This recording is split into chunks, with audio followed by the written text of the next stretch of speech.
إن الحمد لله نحمده ونستعينه ونستغفره ونعوذ بالله من شرور أنفسنا ومن سيئات أعمالنا.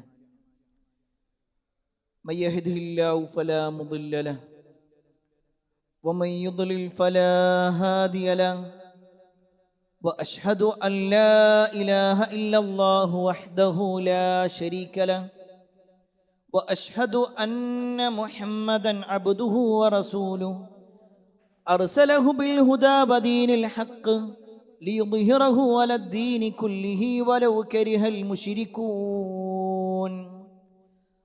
اللهم صل على محمد وعلى آل محمد كما صليت على إبراهيم وعلى آل إبراهيم إنك حميد مجيد.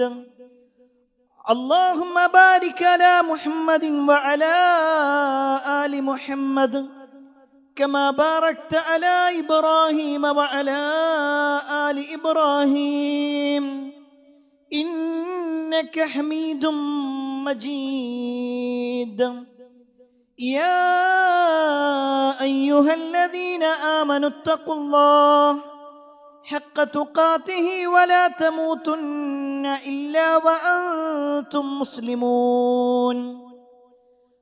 أما بعد فإن خير الحديث كتاب الله، وخير الهدي هدي محمد صلى الله عليه وسلم، وشر الأمور محدثاتها وكل محدثة بدعة وكل بدعة ضلالة وكل ضلالة في النار. أعوذ بالله من الشيطان الرجيم. بسم الله الرحمن الرحيم. فإذا قضيت الصلاة فانتشروا في الأرض وابتغوا من فضل الله واذكروا الله كثيرا لعلكم تفلحون. يا أيها الناس أوصيكم وإياي أولا بتقوى الله. ഏറെ സ്നേഹധന്യരായ സത്യവിശ്വാസികളെ, സഹോദരന്മാരെ, സഹോദരിമാരെ, രക്ഷിതാക്കളെ, അള്ളാഹുവിൻ്റെ വിധിവിലക്കൽ അനുസരിച്ചുകൊണ്ടും പ്രവാചകൻ സല്ലല്ലാഹു അലൈഹി വസല്ലമയുടെ ജീവിതചര്യ പിൻപറ്റിക്കൊണ്ടും ജീവിക്കണമേ എന്ന് ആദ്യമായി എന്നോടും തുടർന്ന് നിങ്ങൾ ഓരോരുത്തരോടും ഉണർത്തുകയാണ്, വസിയ്യത്ത് ചെയ്യുകയാണ്. ഇന്ന് മെയ് 1-ാം തീയതി ലോക തൊഴിലാളി ദിനമായി ആചരിക്കുന്ന ദിവസമാണ്. ലോകാടിസ്ഥാനത്തിൽ തന്നെ തൊഴിലാളികളുടെ അവകാശങ്ങൾക്കും അവരുടെ അഭിമാനത്തിനും വില കൽപ്പിക്കുവാനും അവർക്ക് ലഭിക്കേണ്ടതായ അവകാശങ്ങൾ നേടിയെടുക്കുവാനും വേണ്ടി തീരുമാനിക്കപ്പെട്ട ഒരു ദിവസമാണ്, ആചരിക്കുന്ന ഒരു ദിവസമാണ് മെയ് 1 എന്നുള്ളത്. ഒരുപക്ഷെ ഇന്ത്യയിൽ ഇതിനു വേണ്ടി തയ്യാറാക്കപ്പെട്ട 1-ാമത്തെ ദിവസം 1923 മെയ് 1 ആണെങ്കിൽ 1886 മെയ് 1-നാണ് ലോകാടിസ്ഥാനത്തിൽ അമേരിക്കയിൽ വെച്ചുകൊണ്ട് ഇത്തരത്തിലുള്ള ചില സംഘങ്ങളും സംഘടനകളും രൂപീകരിക്കപ്പെട്ടത്. എന്തിനു വേണ്ടിയായിരുന്നു ആ രൂപീകരണമെന്നും എന്തിനാണ് ഒരു ദിനാചരണം എന്നുമൊക്കെ നമ്മൾ ചരിത്രം വായിക്കുമ്പോൾ മനസ്സിലാക്കാൻ കഴിയുന്നത്, ആ കാലഘട്ടത്തിൽ ഒരു ദിവസത്തിൽ തന്നെ 12 മുതൽ 15 മണിക്കൂറോളം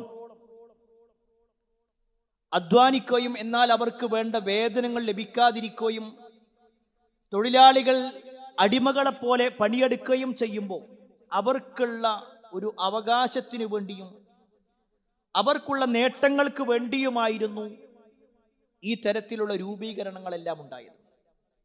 പ്രിയപ്പെട്ടവരെ, ഞാൻ ഇത്രയും ആമുഖമായി പറയാനുള്ള കാരണം നമ്മെ സംബന്ധിച്ചിടത്തോളം കേവലം ഒരു തൊഴിലാളി ദിനവുമായി ബന്ധപ്പെട്ടുകൊണ്ടുള്ള അതിൻ്റെ പ്രാധാന്യവും മറ്റുമല്ല സംസാരിക്കുന്നത്. മറിച്ച് ഇസ്ലാമികമായി കൊണ്ട് ചില പ്രത്യേകതകൾ കേവലം 1923 ഇന്ത്യയിലും 1886 ലോകാടിസ്ഥാനത്തിലും തീരുമാനിക്കപ്പെട്ട ഒരു കാര്യം അതിനും എത്രയോ വർഷങ്ങൾക്ക് മുമ്പ് വിശുദ്ധ ഖുർആനിൻ്റെയും ഹദീസിൻ്റെയും അടിസ്ഥാനത്തിൽ ഇസ്ലാം നമ്മുടെ മുന്നിൽ വെക്കുന്നുണ്ട്. എന്തായിരിക്കണം ഒരു തൊഴിലാളിക്ക് ലഭിക്കേണ്ട അവകാശങ്ങൾ? ഏത് രൂപത്തിലാണ് ഒരു മുതലാളി പെരുമാറേണ്ടത്? ഈ രണ്ട് കാര്യവും കൃത്യമായി പ്രമാണങ്ങളിലൂടെ പഠിപ്പിക്കപ്പെട്ടിട്ടുണ്ട്. ഈ ഇരിക്കുന്ന ഓരോരുത്തരും ഒന്നുകിൽ ഏതെങ്കിലും ഒരു സ്ഥാപനത്തിൽ തൊഴിലാളിയായി നിൽക്കുന്നവനാണ്, അതല്ലെങ്കിൽ ആ സ്ഥാപനത്തിൻ്റെ മുതലാളി എന്ന നിലക്ക് ആ ഒരു പദവി അലങ്കരിക്കുന്നവനാണ്. എങ്കിൽ പ്രിയപ്പെട്ടവരെ, നമ്മൾ മനസ്സിലാക്കേണ്ട വളരെ ഗൗരവപ്പെട്ട ചില വിഷയങ്ങളുണ്ട്. അതിൽ ഒന്നാമത്തെ വിഷയം, ഇസ്ലാമിൽ അധ്വാനിക്കുന്നതിന് വലിയ പ്രാധാന്യമുണ്ട് എന്നുള്ളതാണ്. വലിയ മഹത്വമായിക്കൊണ്ടാണ് ഇസ്ലാം പഠിപ്പിക്കുന്നത്.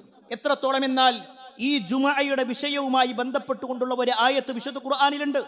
സൂറത്തുൽ ജുമഅ എന്ന് തന്നെയാണ് ആ ഒരു സൂറത്തിന്റെ പേരും. അതിൽ ജുമഅയുടെ പ്രാധാന്യത്തെക്കുറിച്ച് പറഞ്ഞതിന് ശേഷം, അതിൽ പങ്കെടുക്കേണ്ടതിന്റെ ഗൗരവത്തെക്കുറിച്ച് പറഞ്ഞതിന് ശേഷം അല്ലാഹു സുബ്ഹാനഹു വ തആല പറയാണ്, ഫഇദാ ഖുളിയത്തിസ് സ്വലാത്തു ഫന്തശിറൂ ഫിൽ അർദ് വബ്തഗൂ മിൻ ഫളില്ലാഹ് വദ്കുറുല്ലാഹ കസീറൻ ലഅല്ലകും തുഫ്ലിഹൂൻ. ഫഇദാ ഖുളിയത്തിസ് സ്വലാ, നിങ്ങൾ നമസ്കാരം നിർവഹിക്കപ്പെട്ട് കഴിഞ്ഞാൽ, അഥവാ ജുമഅ നമസ്കാരം കഴിഞ്ഞാൽ പിന്നെയും പള്ളിയിൽ ചടഞ്ഞുകൂടി ഇരിക്കുക എന്നതല്ല പഠിപ്പിക്കുന്നത്. മറിച്ച് അത് നിർവഹിക്കപ്പെട്ട് കഴിഞ്ഞാൽ ഫന്തശിറൂ ഫിൽ അർദ്, നിങ്ങൾ ഭൂമിയിൽ വ്യാപൃതരാവണം, ഭൂമിയിലേക്ക് ഇറങ്ങണം, ജനങ്ങളിലേക്ക് ഇറങ്ങണം. എന്നിട്ട് വബ്തഗൂ മിൻ ഫളില്ലാഹ്, അല്ലാഹു നിങ്ങൾക്ക് നൽകുന്ന ഫളിൽ എന്താണോ, ആ ഉപജീവനം എന്താണോ, അത് നിങ്ങൾ അന്വേഷിക്കുക, അത് നിങ്ങൾ നേടിയെടുക്കുക. വദ്കുറുല്ലാഹ്, നിങ്ങൾ അല്ലാഹുവിനെ സ്മരിക്കുകയും ചെയ്യണം, കസീറൻ ധാരാളമായി കൊണ്ട്, ലഅല്ലകും തുഫ്ലിഹൂൻ, നിങ്ങൾ വിജയികളാകാൻ വേണ്ടി. ഈ ഒരു വാചകത്തിലൂടെ അല്ലാഹു സുബ്ഹാനഹു വ തആല നമ്മളോട് പറയുന്നത് ജുമുഅയുടെ ദിവസത്തിൽ പോലും ജോലി ഒഴിവാക്കണമെന്നല്ല, മറിച്ച് ജുമഅ നിർവഹിക്കപ്പെട്ട് കഴിഞ്ഞാൽ പിന്നെ പള്ളിയിൽ ചടഞ്ഞുകൂടി ഇരിക്കുന്നതിന് പകരം അധ്വാനിക്കാൻ വേണ്ടി ഇറങ്ങണമെന്നുള്ളതാണ് ഇസ്ലാം പഠിപ്പിക്കുന്നത്. ഇവിടെ നമ്മൾ മനസ്സിലാക്കേണ്ട പ്രത്യേകമായ ഒരു കാര്യമുണ്ട്. മുൻഗാമികളെ സംബന്ധിച്ചിടത്തോളം ചില ദിവസങ്ങൾ, ജൂതന്മാരെ സംബന്ധിച്ചിടത്തോളം യൗമുസ് സബ്ത്, ശബ്ബത്ത് നാൾ എന്ന് പറയും, അന്ന് അധ്വാനിക്കാൻ പാടില്ല. അവർ കേവലം അധ്വാനങ്ങൾ എല്ലാം ഒഴിവാക്കിക്കൊണ്ട് ആരാധനകളുമായി ചടഞ്ഞുകൂടുക എന്നതാണെങ്കിൽ ഒരു മുസ്ലിമിന് ഏറ്റവും പ്രാധാന്യമുള്ള ദിവസമാണ് വെള്ളിയാഴ്ച ദിവസം. ആ വെള്ളിയാഴ്ച ദിവസം പോലും നിങ്ങൾ ജുമാ കഴിഞ്ഞ, നിസ്കാരം കഴിഞ്ഞ പിന്നെ ജനങ്ങളിലേക്ക് ഇറങ്ങിക്കൂടുന്ന, അവിടെയാണ് ഇസ്ലാമികമായ ഒരു ചരിത്രം നമ്മൾ മനസ്സിലാക്കേണ്ടത്. മഹാനായ ഉമർ ബിൻ ഖത്താബ് റളിയല്ലാഹു അൻഹു ഖലീഫയായിരിക്കുന്ന സമയം, അദ്ദേഹം ഒരിക്കൽ ഇങ്ങനെ പള്ളിയിലേക്ക് കയറി വരുമ്പോൾ ഒരു പറ്റം യുവാക്കൾ അവിടെ ഇങ്ങനെ ഇരുന്ന് സംസാരിക്കുന്നുണ്ട്. ഉമർ ബിൻ ഖത്താബ് റളിയല്ലാഹു അൻഹു ചോദിച്ചു, പകൽ സമയത്താ. ഉമർ ചോദിക്കാണ്, നിങ്ങൾക്കൊന്നും ജോലിയില്ലേ? നിങ്ങളൊന്നും ജോലിക്ക് പോണില്ലേ? അവര് പറഞ്ഞു, ഇന്ന മുതവക്കിലൂൻ, ഞങ്ങളൊക്കെ അള്ളാനെ തവക്കുലാക്കിയിട്ടുണ്ട്, ഞങ്ങളൊക്കെ അള്ളാനെ ഏൽപ്പിച്ചിട്ടുണ്ട്, അള്ളാഹ് ഞങ്ങൾക്ക് എന്തെങ്കിലും ഒരു വഴി കാണിച്ചു തരും. ഉമർ റളിയല്ലാഹു അൻഹുവിന്റെ മുഖം ചുവന്നു. അദ്ദേഹം അവിടുന്ന് ചോദിക്കുന്ന ഒരു ചോദ്യമുണ്ട്, ലാ യഖഉദന്ന അഹദുകും അൻ തലബി റിസ്ഖി യഖൂലു അല്ലാഹുമ്മ ഇർസുഖ്നി, അല്ലെങ്കിൽ അല്ലാഹുമ്മ ഇർസുഖ്നി. നിങ്ങൾ ഇങ്ങനെ ഒരു ഭാഗത്ത് ചടഞ്ഞുകൂടിയിരിക്കുക, എന്നിട്ട് ഇങ്ങനെ അല്ലാഹു എനിക്ക് എന്തെങ്കിലും ഒരു റിസ്ക് നൽകും എന്ന് നിങ്ങൾ ഇങ്ങനെ പറഞ്ഞു നടക്കരുത്. ഫഖദ് അലിംതും അന്നസ് സമാഅ ലാ തുംതിറു ദഹബ വലാ ഫിദ്ദ, അല്ല നിങ്ങൾക്ക് അറിയൂലേ, ആകാശത്തുനിന്ന് സ്വർണ്ണം വെള്ളി ഇങ്ങനെ മഴയായിട്ട് വരുന്നില്ല, നിങ്ങൾ അധ്വാനിക്കണം. ഉമർ ഇബ്നുൽ ഖത്താബ് റളിയല്ലാഹു അൻഹുവിന്റെ വാക്കാണ്. പള്ളിയിൽ ചടഞ്ഞുകൂടിയിരിക്കുന്ന വിഷയത്തിലാണ് പറയുന്നത്. അപ്പോൾ ഒരു ജോലിക്കും പോകാതെ അങ്ങനെ വീട്ടിലിരിക്കുക എന്നുള്ളതോ ഒരിക്കലും ഒരു മുസ്ലിമിനെ സംബന്ധിച്ചിടത്തോളം അത് പഠിപ്പിക്കപ്പെട്ടിട്ടില്ല. മറിച്ച് സ്വന്തം അധ്വാനിച്ചുകൊണ്ട് പണമുണ്ടാക്കി അതിൽ നിന്ന് ഭക്ഷിക്കലാണ് ഏറ്റവും നല്ല ഭക്ഷണം. നബി സല്ലല്ലാഹു അലൈഹി വസല്ലം പറയാണ്, മാ അകല അഹദുൻ തുആമൻ ഖത്തു ഖൈറൻ മിൻ അൻ യഅകുല മിൻ അമലി യദിഹി. ഒരാൾ സ്വന്തം കൈകൊണ്ട് അധ്വാനിച്ച് സമ്പാദിച്ചുകൊണ്ട് അതിൽ നിന്ന് കഴിക്കുന്നതിനേക്കാൾ ഉത്തമമായ മറ്റൊരു ഭക്ഷണവും അയാൾ കഴിച്ചിട്ടില്ല. ഏറ്റവും നല്ല ഭക്ഷണം എന്ന് പറഞ്ഞാൽ സ്വന്തം അധ്വാനിച്ചുണ്ടാക്കലാണ്. ഇത് ഇസ്ലാം പഠിപ്പിക്കുന്നത് ഒരു മുസ്ലിമിനെ സംബന്ധിച്ചിടത്തോളം അവൻ അധ്വാനിക്കുന്നവനാവണം. അവൻ അധ്വാനിച്ച് ജീവിക്കുന്നവനാവണമെന്നാണ്. ഗവർണറായിരുന്ന സൽമാനിൽ ഫാരിസി റളിയല്ലാഹു അൻഹു, അദ്ദേഹം ഗവർണർ എന്ന ഒരു സ്ഥാനത്ത് നിൽക്കുമ്പോൾ അദ്ദേഹത്തിനൊരു വരുമാനമുണ്ട്. ആ ജോലി ഏറ്റെടുത്തപ്പോൾ തന്നെ ഒരു വരുമാനമുണ്ട്. പക്ഷേ ചരിത്രത്തിൽ കാണാൻ പറ്റും, ആ വരുമാനം അദ്ദേഹം പലപ്പോഴും മറ്റുള്ള ദീനിയായ കാര്യങ്ങൾക്ക് വേണ്ടി ഉപയോഗപ്പെടുത്തും. ദാനമായി, ധർമ്മമായി കൊടുക്കും, സദഖയായി കൊടുക്കും. എന്നിട്ടോ അദ്ദേഹത്തിന്റെ ഒഴിവ് സമയത്തെല്ലാം അദ്ദേഹം കൊട്ടമെടഞ്ഞുകൊണ്ട് അത് കൊണ്ടുപോയി വിറ്റ് അതിൽ നിന്ന് കിട്ടുന്ന വരുമാനം ഉപയോഗിച്ച് അദ്ദേഹം ജീവിക്കുകയായിരുന്നു. അവിടെയൊക്കെ എത്ര വലിയ സ്ഥാനത്തിരിക്കുന്ന ആളാണെങ്കിലും എത്ര ചെറിയ സ്ഥാനത്തിരിക്കുന്ന ആളാണെങ്കിലും അധ്വാനിക്കുക എന്നതാണ് ഇസ്ലാം പഠിപ്പിക്കുന്നത്. രണ്ടാമത്തെ വിഷയം, ഒരു മുസ്ലിമിനെ സംബന്ധിച്ചിടത്തോളം ഔദാര്യത്തിൽ ജീവിക്കലല്ല, മറ്റുള്ളവന്റെ ഔദാര്യത്തിൽ ജീവിക്കലല്ല, മറിച്ച് സ്വന്തമായി അധ്വാനിച്ച് ജീവിക്കുക എന്നതാണ് ഇസ്ലാം പഠിപ്പിക്കുന്നത്. ഖേദകരമെന്ന് പറയട്ടെ പ്രിയപ്പെട്ടവരെ, പലപ്പോഴും ഒരു ചെറുപ്പക്കാരെ സംബന്ധിച്ചിടത്തോളം, ഞാൻ ആരെയും കുറ്റപ്പെടുത്താൻ വേണ്ടി പറയുന്നതല്ല, ചിലപ്പോഴെങ്കിലും ചിലർ ഡിഗ്രി പഠിക്കുന്നത് വരെ ഡിഗ്രിയാണ്, കോളേജിലാണെന്ന് പറയും. അത് കഴിഞ്ഞാലോ പിന്നെങ്ങനെ വാപ്പ എന്താണോ സമ്പാദിച്ചു കൊണ്ടുവരുന്നത് അതിങ്ങനെ ഉപയോഗിച്ചു കൊണ്ടിരിക്കുക. സ്വന്തമായി അധ്വാനിക്കുന്നില്ല, ഒന്നും ചോദിച്ച് നടക്കുന്നില്ല. ഏതെങ്കിലും ഒരു ഓഫീസിലേക്കോ കമ്പനിയിലേക്കോ തന്റെ CV സമർപ്പിക്കാതെ എനിക്ക് എന്തെങ്കിലും ഒരു ജോലി കിട്ടും എന്ന് വിചാരിച്ച് സ്വന്തം വാപ്പയുടെ ഔദാര്യത്തിലാണെങ്കിൽ പോലും ജീവിക്കുന്ന ആളുകൾ ഉണ്ടാകും. പക്ഷേ ഒരു മുസ്ലിമിനെ സംബന്ധിച്ചിടത്തോളം ഒരാളുടെയും ഔദാര്യമല്ല, സ്വന്തം അവകാശമായി തനിക്ക് നേടിയെടുക്കേണ്ടതായി ജീവിക്കാൻ കഴിയണം. അവിടെയാണ് ഇസ്ലാമിക ചരിത്രത്തിൽ കാണുവാൻ സാധിക്കും, മക്ക കാലഘട്ടത്തിൽ വലിയ സമ്പന്നനായിരുന്നു അബ്ദുറഹ്മാൻ ഇബ്നു ഔഫ് റളിയല്ലാഹു അൻഹു. എന്നാൽ അദ്ദേഹം ഇസ്ലാം സ്വീകരിച്ചു. മക്കയിൽ നിന്ന് മദീനയിലേക്ക് ഹിജറ വരികയാണ്. ഒന്നുമില്ലാതെ വരുന്നത്, കയ്യിലൊരു സമ്പത്തുമില്ലാതെ വരുന്നത്. അദ്ദേഹം മദീനയിലെത്തിയപ്പോ അദ്ദേഹത്തിന്റെ അവസ്ഥ അറിയുന്ന പല ആളുകളും അദ്ദേഹത്തിന്റെ അടുക്കലേക്ക് വന്നു. അദ്ദേഹം വലിയ പ്രയാസത്തിലാണെന്ന് എല്ലാവർക്കും അറിയാം. കാരണം മക്കയിൽ വലിയ നേതാവായി ജീവിച്ച, വലിയ സമ്പന്നനായി ജീവിച്ച വ്യക്തി മദീനയിൽ ഒരു അഭയാർത്ഥിയെ പോലെയാണ് വരുന്നത്. അദ്ദേഹത്തിന്റെ അടുക്കലേക്ക് സഹാബിമാരിൽപ്പെട്ട സഅദ് ബിൻ റബീഅ റളിയല്ലാഹു അൻഹു കടന്നു വന്നു. എന്നിട്ട് സഅദ് റളിയല്ലാഹു അൻഹു പറയാണ്, സഅദ് റളിയല്ലാഹു അൻഹു എന്ന് പറഞ്ഞാൽ മദീനയിലെ അത്യാവശ്യം വലിയ സമ്പന്നനായിരുന്നു സഅദ്. സഅദ് റളിയല്ലാഹു അൻഹു വന്ന് അബ്ദുറഹ്മാൻ ഇബ്നു ഔഫ് റളിയല്ലാഹു അൻഹുവിനോട് പറയാണ്, അബ്ദുറഹ്മാൻ, എന്റെ സമ്പത്തിന്റെ പകുതി ഞാൻ നിങ്ങൾക്ക് തരാം, നിങ്ങൾ എടുത്തോ. നിങ്ങൾക്ക് എത്രയാണോ വേണ്ടത് അത് നിങ്ങൾ എടുത്തോ, പകുതിയോ ഞാൻ നിങ്ങൾക്ക് തരാൻ സന്നദ്ധനാണ്, നിങ്ങൾക്ക് എത്രയാ വേണ്ടത്. ആ സമയത്ത് മഹാനായ അബ്ദുറഹ്മാൻ ഇബ്നു ഔഫ് റളിയല്ലാഹു അൻഹു തിരിച്ചു പറയുന്ന ഒരു മറുപടിയുണ്ട്. പ്രിയപ്പെട്ടവരെ, ആരെങ്കിലും എന്നെ ഒന്ന് സഹായിച്ചിരുന്നെങ്കിൽ, എനിക്ക് ഇന്ന കാര്യങ്ങൾ ചെയ്തു തന്നിരുന്നെങ്കിൽ എന്ന് ആഗ്രഹിച്ച് നടക്കുന്നവർക്ക് അബ്ദുറഹ്മാൻ ഇബ്നു ഔഫ് റളിയല്ലാഹു അൻഹു നൽകുന്ന ഒരു മറുപടി, ബാറക്കല്ലാഹു ലക ഫീ അഹ്ലിക വമാലിക. അല്ലാഹു സുബ്ഹാനഹു വ തആല നിങ്ങൾക്ക് ബറക്കത്ത് നൽകട്ടെ, നിങ്ങളുടെ സമ്പത്തിലും നിങ്ങളുടെ കുടുംബത്തിലും എല്ലാത്തിലും അല്ലാഹു നിങ്ങൾക്ക് ബറക്കത്ത് നൽകട്ടെ. ദുല്ലൂനി അലസ്സൂഖ്, നിങ്ങൾ ഒരൊറ്റ കാര്യം ചെയ്താൽ മതി, ഇവിടെയുള്ള അങ്ങാടി എവിടെ നിനക്കൊന്ന് കാണിച്ചാൽ മതി, ഞാൻ പോയി അധ്വാനിച്ചു. അദ്ദേഹം ഇറങ്ങി. ഒരാളുടെയും ഔദാര്യം വേണ്ട, ഞാൻ സ്വന്തമായി അധ്വാനിക്കട്ടെ. ആ തീരുമാനത്തിലേക്ക് ഇറങ്ങി എന്ന് മാത്രമല്ല, ചരിത്രത്തിൽ കാണുവാൻ സാധിക്കും, പിന്നീട് ഏതാനും വർഷങ്ങൾ കഴിഞ്ഞപ്പോൾ മദീനയിലെ അറിയപ്പെട്ട സമ്പന്നനായി അബ്ദുറഹ്മാൻ ഇബ്നു ഔഫ് റളിയല്ലാഹു അൻഹു മാറുകയാണ്. അവിടെയാണ് ഒരു മുസ്ലിമിനെ സംബന്ധിച്ചിടത്തോളം ഔദാര്യത്തിൽ ജീവിക്കലല്ല, മറിച്ച് തന്റെ ഉത്തരവാദിത്തം എന്താണോ ആ ഉത്തരവാദിത്തത്തിൽ അധ്വാനിച്ച് ജീവിക്കുക എന്നതാണ് പഠിപ്പിക്കുന്നത്. മൂന്നാമത്തെ വിഷയം, യാചന നടത്താൻ ഇസ്ലാം ഒരു നിലക്കും പ്രോത്സാഹനം നൽകിയിട്ടില്ല. മറിച്ച് യാചന നടത്തുന്നതിനേക്കാൾ ഉത്തമം നീ അധ്വാനിച്ച് ജീവിക്കലാണ്. റസൂലുള്ളാഹി സ്വല്ലല്ലാഹു അലൈഹി വസല്ലമയുടെ ഹദീസിൽ കാണുവാൻ സാധിക്കും, നീ ഒരാളോട് ചോദിച്ച് നിനക്ക് വല്ലതും ലഭിക്കുന്നതിനേക്കാൾ നല്ലത് നീ ഒരു കയറെടുത്തിട്ട് ഏതെങ്കിലും കാട്ടിലേക്ക് പോവുക, എന്നിട്ട് അവിടെ വീട് കിടക്കുന്ന വിറകുകൊള്ളികൾ ഉണ്ടെങ്കിൽ ആ വിറകുകൊള്ളികൾ അത് സ്വരുക്കൂട്ടി അത് കയറുകൊണ്ട് കെട്ടി നിന്റെ തലയിൽ വെച്ച് നീ അങ്ങാടിയിൽ കൊണ്ടുവന്ന് അത് വിറ്റ് അതിലൂടെ നിനക്ക് ലഭിക്കുന്ന ഒരു നാണയത്തുട്ടാണെങ്കിൽ അതാണ് നിനക്ക് ഏറ്റവും ഖൈർ. മറ്റൊരാളോട് വല്ലതും ചോദിച്ച് അയാൾ നിനക്ക് വലിയ ഒരു സമ്പത്ത് നൽകുന്നതിനേക്കാൾ നല്ലത് സ്വന്തമായി അധ്വാനിക്കലാണ്, യാചിച്ച് നടക്കാതിരിക്കലാണ്. മറിച്ച് ഒരു മനുഷ്യൻ യാചിക്കുകയാണെങ്കിൽ നാളെ പരലോകത്ത് യാചിച്ച് വരുന്ന ആളുകൾ നാളെ പരലോകത്ത് അവർ വരുമ്പോൾ അവരുടെ മുഖത്ത് മാംസം പോലും ഉണ്ടാവില്ല എന്ന് അത്ര ഗൗരവത്തിൽ റസൂലുള്ളാഹി സ്വല്ലല്ലാഹു അലൈഹി വസല്ലം പഠിപ്പിച്ചതായി കാണുവാൻ സാധിക്കും. എന്തിനേറെ നബി സല്ലല്ലാഹു അലൈഹി വസല്ലമയുടെ മരുമകനായ അലി റളിയല്ലാഹു അൻഹു ഒരു ദിവസം ശക്തമായ വിശപ്പ് കാരണത്താൽ അങ്ങാടിയിലേക്ക് ഇറങ്ങാണ്. ആര് ചോദിച്ചാലും അലി എന്ന് പറഞ്ഞാൽ എല്ലാവർക്കും അറിയാം, ആരും സഹായിക്കാൻ സന്നദ്ധനാണ്. പക്ഷേ അലി റളിയല്ലാഹു അൻഹു ഇങ്ങനെ നടന്നു. ഒരു മനുഷ്യൻ അവിടെ വെള്ളം കോരിക്കൊണ്ടിരിക്കുന്നുണ്ട്.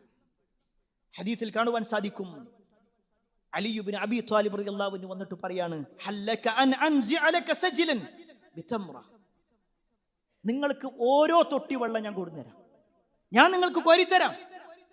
നിങ്ങൾ ഓരോ തൊട്ടിക്കും ഓരോ ബക്കറ്റിനും ഒരു ഈത്തപ്പഴം വീതം എനിക്ക് തന്നാൽ മതി. അയാൾ സമ്മതിച്ചു. അലി റളിയല്ലാഹു അൻഹു അവിടെ അധ്വാനിക്കണം, എന്നിട്ട് നേടിയെടുത്തു.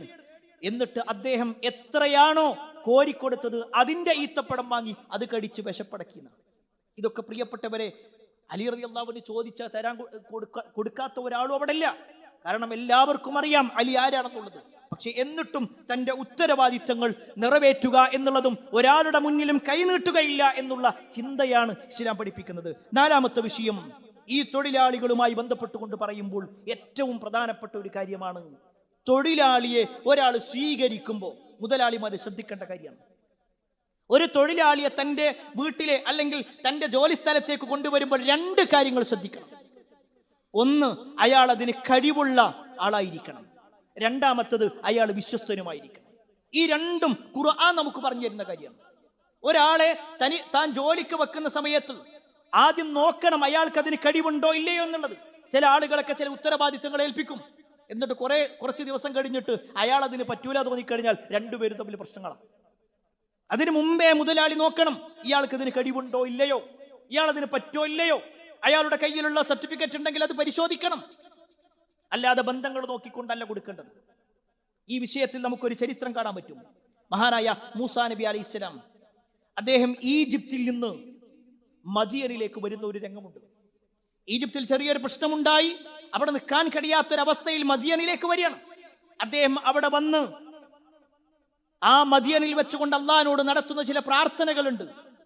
ആ സംഭവം കഴിഞ്ഞ് പിന്നെ അദ്ദേഹത്തിന്റെ അടുക്കലേക്ക് രണ്ട് പെൺകുട്ടികൾ വരുന്നു, രണ്ട് സ്ത്രീകൾ വരുന്നു. അവരെ അദ്ദേഹം സഹായിച്ചു. പിന്നീട് ആ സ്ത്രീകൾ തങ്ങളുടെ വാപ്പയുടെ അടുക്കലേക്ക് വന്നു. വാപ്പാന്റെ അടുത്ത് ചെന്നിട്ട് പിന്നെ തിരിച്ചു വന്നിട്ട് പറയുന്ന ഒരു കാര്യമുണ്ട്. ആ വാപ്പയോട് പറയുന്ന ഒരു കാര്യം, നമ്മുടെ വീട്ടിലെ കാര്യങ്ങൾക്കൊക്കെ പറ്റുന്നവരാണ് അദ്ദേഹത്തെ ജോലിക്ക് പറ്റും. കാലത്ത് ഇഹ്ദാഹുമാ, ആ രണ്ട് പെണ്ണുങ്ങളിൽ ഒരു പെണ്ണ് പറയാണ്, യാ അബതി ഇസ്തഅ്ജിറു, വാപ്പ അദ്ദേഹത്തെ നിങ്ങൾ കൂലിക്ക് നിർത്തിക്കോ. ഇന്ന ഖൈറ മൻ ഇസ്തഅ്ജർത അൽ ഖവി അൽ അമീൻ. അദ്ദേഹത്തിന്റെ രണ്ട് പ്രത്യേകതകൾ എനിക്ക് മനസ്സിലായത്, ഒന്ന്, അദ്ദേഹം കഴിവുള്ള ഒരാളാണ്, നല്ല ശക്തനാണ്, നമ്മുടെ കാര്യങ്ങളൊക്കെ നോക്കി നടത്താൻ, ആടുകളൊക്കെ നോക്കാനും മറ്റൊക്കെ കഴിവുള്ള ഒരാളാണ്. രണ്ടാമത്തത് അൽ അമീൻ, വിശ്വസ്തനാണ്.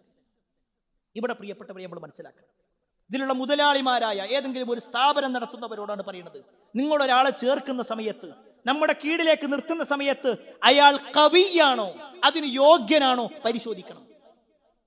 യോഗ്യത ഇല്ലാത്ത ആളുകളെ ചേർക്കും, എന്നിട്ട് പിന്നീട് പ്രശ്നം ഉണ്ടാവുക. രണ്ടാമത്തെ വിഷയം അൽ അമീൻ, അയാൾ വിശ്വസ്തനാണോ എന്ന് പരിശോധിക്കണം. അത് ഒരു പക്ഷേ അയാളെ ചേർത്ത് നിർത്തുമ്പോഴാണ് മനസ്സിലാക്കുക. അവിടെയാണ് പ്രിയപ്പെട്ടവരെ തൊഴിലാളികളോട് ചില കാര്യങ്ങളുണ്ട്. നമ്മളെ ഉത്തരവാദിത്തം ഏൽപ്പിക്കുമ്പോൾ ആ ഉത്തരവാദിത്തത്തിൽ അമാനത്തിൽ വഞ്ചന കാണിക്കാൻ പാടില്ല. ഉത്തരവാദിത്തത്തിൽ വഞ്ചന കാണിക്കുക എന്നുള്ളത് വലിയ ഗൗരവമാണ്. ചില ആളുകളൊക്കെ ഉണ്ട്, അതൊന്നും ഇന്നെ ബാധിക്കണല്ല, അവിടെ എന്ത് വേണമെങ്കിലും നടന്നോട്ടെ, ആ ഷോപ്പിൽ എന്ത് നടന്നാലും എനിക്ക് മാസം കിട്ടാനുള്ള സാലറി കിട്ടിയാൽ മതി. അതല്ല, സ്വന്തം സ്ഥാപനമായി കണ്ട് അതിൽ വേണ്ട എന്തെല്ലാം ഹൈറുകളുണ്ടോ ആ ഹൈറുകളൊക്കെ നോക്കാൻ ഇയാൾ ബാധ്യസ്ഥനാണ്. അതല്ലാതെ എന്റെ സാലറി മാത്രം നോക്കിയാൽ മതി എന്ന ചിന്തയല്ല തൊഴിലാളിക്കുണ്ടാവേണ്ടത്. കാരണം അല്ലാഹു പറയുന്നു, യാ അയ്യുഹല്ലദീന ആമനു, അല്ലയോ സത്യവിശ്വാസികളെ, ലാ തഖൂനുല്ലാഹ വറസൂൽ, അല്ലാഹുവിനോടും റസൂലിനോടും നിങ്ങൾ വഞ്ചന കാണിക്കരുത്.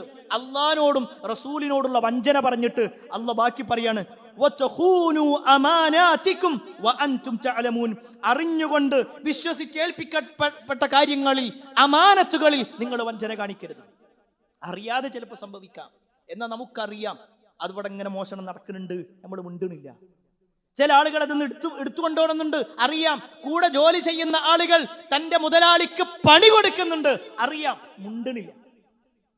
എങ്കിൽ അയാൾ വഞ്ചന നടത്തുന്നതിന് തുല്യമാണ്. അയാളും വഞ്ചകനാണ്. കാരണം അറിഞ്ഞിട്ടും പറയാതിരിക്കുക എന്നുള്ളത്. ഇതൊക്കെ വളരെ ഗൗരവത്തിൽ അല്ലാഹു സുബ്ഹാനഹു വ തആല എടുത്തു പറഞ്ഞ കാര്യമാണ്. അഞ്ചാമത്തെ വിഷയം, തൊഴിലെടുക്കുന്നതിന് മുമ്പ് കൂലി എത്രയാണെന്ന് നിശ്ചയിക്കപ്പെടണം. അതും ഇസ്ലാം പഠിപ്പിച്ചിട്ടുള്ള കാര്യമാണ്. റസൂലുള്ളാഹി സ്വല്ലല്ലാഹു അലൈഹി വസല്ലമയുടെ ഹദീസിൽ കാണുവാൻ സാധിക്കും, ഇദസ്തഅജർത അജീറൻ ഫഅലിംഹു അജ്റഹു. നിങ്ങൾ ഒരാളെ കൂലിക്ക് വിളിക്കുകയാണെങ്കിൽ, ജോലിക്ക് വിളിക്കുകയാണെങ്കിൽ, നിങ്ങൾ അയാളുടെ കൂലി പറയണം. ഇന്നൊന്നും സമൂഹത്തിൽ ഇതാരും ശ്രദ്ധിക്കുന്നില്ല. ആരും ശ്രദ്ധിക്കണില്ല. കൊണ്ട് വിളിക്കുന്ന ആള് പറയും, അങ്ങോട്ട് ചെയ്യാൻ നമുക്ക് നോക്കാം, എല്ലാം കഴിയട്ടെ, എന്നിട്ട് ബാക്കി പറയാം, വർക്ക് തുടങ്ങിക്കോ. ഇതൊന്നും വിശ്വാസിക്ക് പറ്റൂല. അത് കൃത്യമായിട്ട് പറയണം, ഞാൻ എന്താണ് ചെയ്യേണ്ടത്, ഞാനത് ചെയ്തു കഴിഞ്ഞാൽ എനിക്ക് എന്താണ് കിട്ടുക, വേറെന്തെങ്കിലും എക്സ്ട്രാ ചെയ്യേണ്ടി വരുമോ, ഇതൊക്കെ കൃത്യമായി പറഞ്ഞ് ബോധ്യപ്പെട്ട് അതിന് ശേഷമാണ് വർക്ക് തുടങ്ങേണ്ടത്, പണി തുടങ്ങേണ്ടത്. ഇനി വേറെ ചില ആളുകളോ പണിയൊക്കെ കഴിഞ്ഞിട്ട് പിന്നെ തർക്കിക്കണം മനുഷ്യന്മാരുണ്ട്. ഞാൻ ഇങ്ങനല്ല ഉദ്ദേശിച്ചിരുന്നത്, അങ്ങനെയായിരുന്നു. ഈ തരത്തിലുള്ള പ്രയോഗങ്ങളും ഒരു മുസ്ലിമിനെ സംബന്ധിച്ചിടത്തോളം പറ്റില്ല. ഇവിടൊക്കെ റസൂലുള്ളാഹി സ്വല്ലല്ലാഹു അലൈഹി വസല്ലമയുടെ വാചകം എത്ര കൃത്യമാണ്. ചില ആളുകൾ പണി കിട്ടാൻ വേണ്ടിയിട്ട്, ജോലി കിട്ടാൻ വേണ്ടിയിട്ട് അതെന്തെങ്കിലും തന്നാൽ മതി എന്ന് പറയും. ചില ആളുകളുണ്ട് അങ്ങനെ, എന്തെങ്കിലുമൊക്കെ എടുത്തു വെക്കേണ്ട, പ്രത്യേകിച്ച് പോർട്ടർ പണിയൊക്കെ ചെയ്യുന്ന ആളുകൾ. ഞാൻ ആരെയും കുറ്റപ്പെടുത്താൻ വേണ്ടിയിട്ടല്ല പറയണത്, നിങ്ങൾ എന്തെങ്കിലും തന്നാൽ മതി എന്ന് പറയും. എന്നിട്ട് എല്ലാ പണിയും കഴിഞ്ഞാൽ ഒരിക്കലും ഒരാൾക്കും അംഗീകരിക്കാൻ പറ്റാത്ത രൂപത്തിൽ, വലിയ രൂപത്തിൽ അതിന്റെ സാലറി പറയുന്ന ആളുകൾ, ശമ്പളം പറയുന്ന ആളുകൾ. നേരത്തെ പറയണം, ഇത്ര പണിയുണ്ട്, ഇത്ര കാര്യങ്ങളുണ്ട്, അത് ഞാൻ ഇത്രയാണ്, എനിക്ക് എന്റെ കൂലി എന്ന് പറഞ്ഞാൽ ഇത്രയാണ്.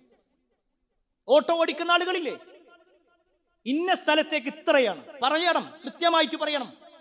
അതല്ലാതെ അങ്ങോട്ട് കേറിക്കോളി നമുക്ക് പോവുക എന്ന് പറഞ്ഞിട്ട് അവിടെ എത്തിയിട്ട് അയാളെ പ്രയാസപ്പെടുത്തുക, അതുണ്ടാകാൻ പാടില്ല. അത് ഓട്ടോയിൽ കയറുന്നവനും ശ്രദ്ധിക്കേണ്ട കാര്യമാണ്. ഞാൻ ഇതിനു മുമ്പുണ്ടായിരുന്ന ആളുകൾ ഇത്രയൊന്നും അല്ലല്ലോ.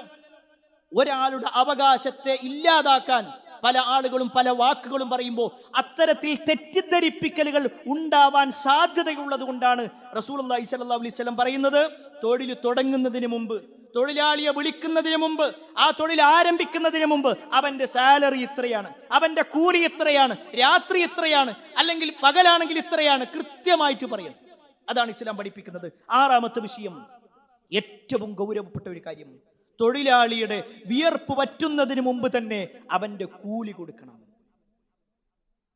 ഈ ഒരു ഹദീസ് കേൾക്കാത്തവർ ചുരുക്കായിരിക്കും. ഈ ഒരു ഹദീസ് കേൾക്കാത്തവർ ചുരുക്കാണ്. റസൂലുള്ളാഹി സ്വല്ലല്ലാഹു അലൈഹി വസല്ലം പറയാണ്, അഅതുൽ അജീറ അജ്റഹു ഖബ്ല അൻ യജിഫ അറഖുഹു. ഒരാളെ നിങ്ങൾ കൂലിക്ക് വിളിച്ചു കഴിഞ്ഞാൽ അയാളുടെ വിയർപ്പ് വറ്റുന്നതിന് മുമ്പ് അയാൾക്കുള്ള കൂലി നിങ്ങൾ കൊടുക്കണം. ഇത്ര ഗൗരവപ്പെട്ടൊരു വിഷയത്തെ ഇന്ന് ആളുകൾ കാണുന്നത് എങ്ങനെയാ? ഒരാൾ ചിലപ്പോൾ വല്ല വീടിന്റെ പണിക്ക് വേണ്ടി വിളിച്ചിട്ടുണ്ടാകും, അല്ലെങ്കിൽ പെയിന്റ് പണിക്ക് വേണ്ടി വിളിച്ചിട്ടുണ്ടാകും, ഏതെങ്കിലും മരാമത്ത് പണിക്ക് വേണ്ടി വിളിച്ചിട്ടുണ്ടാകും. ആ പണിയൊക്കെ കഴിഞ്ഞു 1 മാസം 2 മാസം കഴിഞ്ഞു, ഇപ്പോഴും കൂലി കൊടുത്തിട്ടില്ല. അള്ളാന്റെ അടുക്കൽ കുറ്റം കിട്ടുന്ന കാര്യമാണത്. അത് നിസ്സാരം, ഞാൻ കൊടുക്കുന്ന അത് പറ്റൂല. അയാളെ വിളിച്ചത് എന്തിനാണോ ആ പണി കഴിയുന്നതിന് മുമ്പ് കൊടുക്കണം, അല്ലെങ്കിൽ അയാളോട് പറയണം, അയാളോട് നേരത്തെ പറയണം, എനിക്കിപ്പോ ഈ കാര്യം ഇപ്പൊ നിർവഹിക്കപ്പെടണം, പക്ഷേ ഞാൻ കൂലി തരുന്നത് 1 മാസം കഴിഞ്ഞിട്ടായിരിക്കും, ഇപ്പൊ എന്റെ കയ്യിൽ പൈസ ഇല്ല. അത് ആദ്യമേ പറയണം. അതല്ലാതെ ആളുകൾ ഇങ്ങനെ പറഞ്ഞു പറ്റിക്കുന്നൊരവസ്ഥ ഉണ്ടാകാൻ പാടില്ല. നിങ്ങൾക്കറിയോ, ഇസ്ലാമിക ചരിത്രത്തിൽ നബി സല്ലല്ലാഹു അലൈഹി വസല്ലം ബനൂ ഇസ്രായേൽപ്പെട്ട 3 ആളുകളെ പരിചയപ്പെടുത്തുന്നുണ്ട്. ആ 3 ആളുകൾ ഒരു ഗുഹയിൽ അകപ്പെട്ടു പോകാണ്. അവർ ഒരു യാത്ര കഴിഞ്ഞ് വരികയായിരുന്നു. ആ ഗുഹയിൽ അകപ്പെട്ട ആളുകൾ, ഒരുപക്ഷെ ആ ചരിത്രമൊക്കെ നമ്മൾ കേട്ടിട്ടുണ്ട്. ആ 3 ആളുകളും കൂടി ആ ഗുഹയിൽ പെട്ടുപോയി. വലിയ ഒരു പാറക്കല്ല് വന്ന് ആ ഗുഹയുടെ കവാടം മൂടുകയും ചെയ്തു. ഇവരെത്ര തള്ളിയിട്ട് പോടില്ല. ആ സമയത്ത് അവർ 3 പേരും പ്രാർത്ഥിക്കാൻ വേണ്ടി തീരുമാനിച്ചു, അവർ ചെയ്തിട്ടുള്ള നന്മകൾ വെച്ചിട്ട്. നമ്മുടെ ഈ വിഷയവുമായി ബന്ധപ്പെട്ടുകൊണ്ട് അതിലൊരു സംഭവമുണ്ട്. ഒരു മനുഷ്യൻ പറയാണ്, എനിക്ക് കുറച്ച് ജോലിക്കാരുണ്ടായിരുന്നു, എൻ്റെ ചില ആവശ്യങ്ങൾക്ക് വേണ്ടി ഞാൻ അവരെ വിളിച്ചു. അങ്ങനെ എൻ്റെ ജോലി കഴിഞ്ഞപ്പോൾ ഞാൻ എല്ലാവർക്കും കൂലി കൊടുക്കാൻ വേണ്ടി നോക്കുകയാണ്. അപ്പൊ അതിലൊരാളെ കാണാനില്ല. അയാൾ അപ്പോഴേക്ക് കൂലി വാങ്ങുന്നതിന് മുമ്പേ പോയി. അവന്റെ സമ്പത്ത് ഞാൻ എടുത്തു വെച്ചു. അത് വെച്ചുകൊണ്ട് ഞാൻ ഒരാടിനെ വാങ്ങി. അത് കുറച്ചുകൂടി വളർന്നു, അതിലൊരുപാട് സമ്പത്ത് കിട്ടി. പിന്നെ പശുവിനെ വാങ്ങി. അങ്ങനെ ഒരു താഴ്വാരം നിറയെ കിട്ടി. കുറേ കാലങ്ങൾക്ക് ശേഷം ആ മനുഷ്യൻ എൻ്റെ അടുക്കൽ വരികയാണ്. എൻ്റെ വീട്ടിൽ ജോലിക്ക് നിന്ന വ്യക്തി എൻ്റെ അടുക്കൽ വരിക. എന്നിട്ട് പറയാണ്, എൻ്റെ കൂലി നിങ്ങൾ തരണം, എൻ്റെ കൂലി തരണം. നമ്മുടെ ഭാഷയിലൊക്കെ ഇടുന്നുണ്ടെങ്കിൽ അയാളോട് നീ എവിടെയായിരുന്നു, ഇത്ര കാലം എവിടെയായിരുന്നു ചോദിക്കുക. അപ്പ വരണ്ടി ഉപ്പല്ല, ഇഞ്ഞില്ല, ഇഞ്ഞൊന്നുമില്ല, പോ, നമ്മുടെ വാക്കുകൾ. എന്നാൽ ആ മനുഷ്യൻ എന്താ ചെയ്തെന്ന് അറിയോ? ഒരു താഴ്വരയുടെ ഭാഗത്തേക്ക് ചെന്നു. ഈ മനുഷ്യനെയും കൂട്ടി, തൻ്റെ ജോലിക്കാരനെയും കൂട്ടി. എന്നിട്ട് ആ താഴ്വരയിലുള്ള ഒരുപാട് ആടുകളും പശുക്കളുമുള്ള വലിയ ഒരു നാൽക്കാലിക്കൂട്ടത്തെ കാണിച്ചു പറയേണ്ടതാ, ഇതൊക്കെ നിന്റെതാ.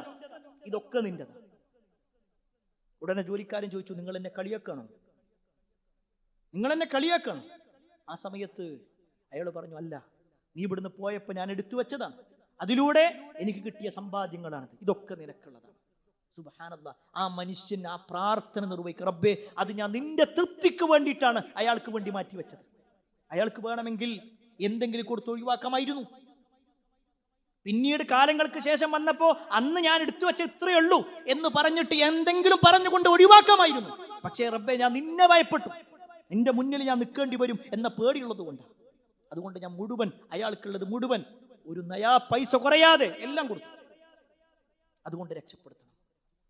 ഹദീസിൽ കാണുവാൻ സാധിക്കും, നബി സല്ലല്ലാഹു അലൈഹി വസല്ലം പറയാണ്, അവര് കയറിയ ആ ഗുഹയുടെ കവാടത്തിലുള്ള വലിയ പാറക്കല്ല് നീങ്ങിപ്പോയി. ഒരു മനുഷ്യൻ തൻ്റെ തൊഴിലാളിയുടെ അവകാശങ്ങൾ നിർവഹിച്ചു കൊടുക്കുമ്പോൾ അള്ളാന്റെ അടുക്കൽ നിന്ന് സഹായം ഉണ്ടാകുന്നതിന്റെ തെളിവാണ്. അള്ളാന്റെ അടുക്കൽ സഹായം ഉണ്ടാകും എന്നതോടൊപ്പം തന്നെ അള്ളാഹു ചില ആളുകളെ ശത്രുക്കളായി കാണുന്ന രംഗമുണ്ട്. എൻ്റെ ഈ ശബ്ദം കേൾക്കുന്ന മുഴുവൻ ആളുകൾ ശ്രദ്ധിച്ചു. നമ്മളൊക്കെ ചില ആളുകൾക്കുള്ള അവകാശങ്ങൾ ഇങ്ങനെ മാറ്റിവെച്ചിട്ട് ഇപ്പോഴും കൊടുക്കാതിരിക്കുന്നുണ്ടെങ്കിൽ നാളെ പരലോകത്ത് അള്ളാഹു തർക്കിക്കുന്ന ചില ആളുകൾ, അള്ളാഹു സുബ്ഹാനഹു വ തആല എതിരായി നിൽക്കുക. അങ്ങനത്തെ മൂന്നാളുകളെ കുറിച്ച് നബി സല്ലല്ലാഹു അലൈഹി വസല്ലം പറയാണ്, സലാസത്തുൻ, അല്ലാഹ് പറയാട്ടോ, അല്ലാഹ് പറഞ്ഞു എന്ന് പറഞ്ഞിട്ട് പറയാം, മൂന്നാളുകൾ, അന ഖസ്മുഹും യൗമൽ ഖിയാമ, ഖിയാമത്ത് നാളിൽ അവരുമായി കൊണ്ട് ഞാൻ തീർച്ചയായും എതിരായി നിൽക്കുന്നതാണ്, എതിർ കക്ഷിയായിക്കൊണ്ട് ഞാൻ അവർക്ക് നിൽക്കും. എങ്ങനെ? ആ ആളുകളുടെ പ്രത്യേകത, ഒന്ന്, റജുലിൻ അഅതാ ബിഹി സുമ്മ ഗദറ, ഒരു മനുഷ്യൻ അള്ളാഹുവിന്റെ പേരിൽ കരാറ് ചെയ്തു എന്നിട്ടത് പാലിച്ചില്ല, അങ്ങനെയുള്ള ഒരാൾ. വറജുലിൻ ബാഅ ഹുർറൻ ഫഅകല സമനുഹു, ഒരു സ്വതന്ത്രനായ ഒരാളെ വിറ്റുകൊണ്ട് പണം ഭക്ഷിച്ച ആൾ. മൂന്നാമത്തത് കേട്ടോ, വറജുലിൻ, ഒരു മനുഷ്യൻ, നമ്മുടെ വിഷയവുമായി ബന്ധപ്പെട്ടുകൊണ്ടാ, വറജുലിൻ, ഒരു മനുഷ്യൻ, ഇസ്തഅജറ അജീറ, ഒരാളെ കൂലിക്ക് വിളിച്ചു, തൊഴിലാളിയായിട്ട് വിളിച്ചു, ഫസ്തൗഫാ മിൻഹു, അങ്ങനെ അവന്റെ എല്ലാ കാര്യവും പൂർത്തീകരിച്ചു കൊടുത്തു, ഈ തൊഴിലാളി എല്ലാം ചെയ്തു കൊടുത്തു. വലം യൂഫി അജ്റഹു, പക്ഷെ ഇയാൾ എന്ത് ചെയ്തില്ല? ആ വ്യക്തിക്ക് കൊടുക്കേണ്ട അജ്ർ, പ്രതിഫലം, അയാൾക്കുള്ള കൂലി അത് കൊടുത്തു. ഈ മനുഷ്യന്റെ അടുക്കൽ നാളെ പരലോകത്ത് അള്ള വരുന്നു, അള്ള എതിർ കക്ഷിയായി നിൽക്കുക. ആ പ്രയോഗങ്ങൾ നോക്ക്, അള്ളാഹു ശത്രുവായി നിൽക്കുക. പ്രിയപ്പെട്ടവരെ, നമ്മക്ക് ഇവിടുന്ന് ചിലപ്പോൾ കിട്ടുന്ന ഒരു 100 രൂപ ആയിരിക്കും, അല്ലെങ്കിൽ ഒരാൾക്കുള്ള ഒരു ദിവസത്തെ കൂലി 800 രൂപ. എന്നാൽ നാളെ പരലോകത്ത് അള്ളാന്റെ മുന്നിൽ അള്ള നമുക്കെതിരായി നിൽക്കുന്ന ഒരു രംഗമുണ്ട്. എത്ര ഗൗരവം ഉണ്ടാകും അപ്പൊ അതിന്. അതുകൊണ്ട് പ്രിയപ്പെട്ടവരെ, നമ്മൾ ഈ കാര്യങ്ങൾ വളരെ ഗൗരവത്തിൽ മനസ്സിലാക്കേണ്ട വിഷയമാണ്. അത് കേവലം ഏതെങ്കിലും ഒരു പ്രസ്ഥാനത്തിന് വേണ്ടിയിട്ടല്ല നമ്മൾ തൊഴിലാളിയുടെ കൂടെ നിൽക്കുന്നത്, മറിച്ച് അള്ളാഹു പറഞ്ഞ കാര്യമാണ്, റസൂലുള്ളാഹി സ്വല്ലല്ലാഹു അലൈഹി വസല്ലം കാണിച്ച കാര്യമാണ്. അതുകൊണ്ട് ആ ഒരു ഗൗരവത്തിൽ തന്നെ നമ്മുടെ ഈ പ്രവർത്തനങ്ങൾ മുന്നോട്ട് കൊണ്ടുപോകണം. അള്ളാഹു അതിനുള്ള തൗഫീക്ക് നമുക്കെല്ലാം നൽകുമാറാവട്ടെ. അൽഹംദുലില്ലാഹി റബ്ബിൽ ആലമീൻ, വസ്സലാത്തു വസ്സലാമു അലാ റസൂലില്ലാഹ് വഅലാ ആലിഹി വഅസ്ഹാബിഹി അജ്മഈൻ, അമ്മാ ബഅദ്. പ്രിയപ്പെട്ട സഹോദരങ്ങളെ, സത്യവിശ്വാസികളെ, അള്ളാഹുവിൻ്റെ വിധിവിലക്കളനുസരിച്ചുകൊണ്ടും പ്രവാചകൻ സല്ലല്ലാഹു അലൈഹി വസല്ലമയുടെ ജീവിതചര്യ പിൻപറ്റിക്കൊണ്ടും ജീവിക്കണമേ എന്ന് ഒരിക്കൽ കൂടി എന്നോടെന്ന പോലെ നിങ്ങൾ ഓരോരുത്തരോടും ഉണർത്തുകയാണ്, വസിയ്യത്ത് ചെയ്യുകയാണ്. തൊഴിലാളികളുമായി ബന്ധപ്പെട്ടുകൊണ്ട് ഒരു വിശ്വാസി ശ്രദ്ധിക്കേണ്ടതായ ചില കാര്യങ്ങളെക്കുറിച്ചാണ് ഓർമ്മപ്പെടുത്തിയത്. അതിൽ തൊഴിലാളി എന്ന നിലക്ക് നമ്മൾ ചെയ്യേണ്ടതും നമ്മുടെ കീഴിൽ ജോലി ചെയ്യുന്ന ആളുകളുടെ വിഷയത്തിൽ നമ്മൾ ശ്രദ്ധിക്കേണ്ടതുമായ കാര്യങ്ങളാണ് ഓർമ്മപ്പെടുത്തിയത്. അതിലേറ്റവും പ്രധാനപ്പെട്ട ഒരു കാര്യമാണ് തൊഴിലാളികളുടെ അവകാശങ്ങൾ. അത് ഏറ്റവും ഗൗരവത്തോടു കൂടി പരിഗണിക്കുക എന്നുള്ളത്. ആ വിഷയത്തിൽ ഒരു ഹദീസ് നമുക്ക് കാണുവാൻ സാധിക്കും. തൊഴിലാളികളുടെ കാര്യത്തിലാണ് പറയുന്നത്, ഇന്ന ഇഖ്വാനക്കും ഖവലക്കും.